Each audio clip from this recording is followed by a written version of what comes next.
மகா சிவராத்திரி அன்னைக்கு நடைபெறும் 4 கால பூஜையில சிவபெருமான யாரெல்லாம் வணங்குறாங்கன்னு உங்களுக்கு தெரியுமா? முதல் கால பூஜை இரவு 7:30 மணிக்கு தொடங்கும். இந்த பூஜையில பிரம்மா சிவபெருமான வணங்குறாரு. சிவனுக்கு பால், தயிர், நெய்யினால அபிஷேகங்கள் நடைபெறும். இந்த காலத்துல நம்ம விரதம் இருந்து வழிபடும் போது பிறவி கர்மால இருந்து விடுபட முடியும். 2ஆம் கால பூஜை இரவு 10:30 மணிக்கு தொடங்கும். இந்த பூஜையில விஷ்ணு பகவான் சிவபெருமான வணங்குறாரு. சிவபெருமானுக்கு பஞ்சாமிர்தத்தால் அபிஷேகமும் சந்தன காப்பும் சாற்றப்படும்.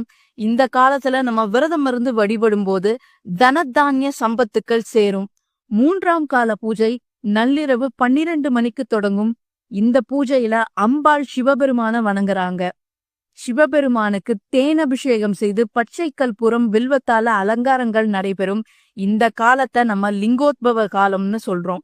இந்த காலத்துல விரதம் இருந்து வழிபடும் போது தீய சக்திகள் நம்மை அண்டாம இருக்க சக்தியோட அருள் கிடைக்கும். 4ஆம் கால பூஜை அதிகாலை 4:30 மணிக்கு தொடங்கும்.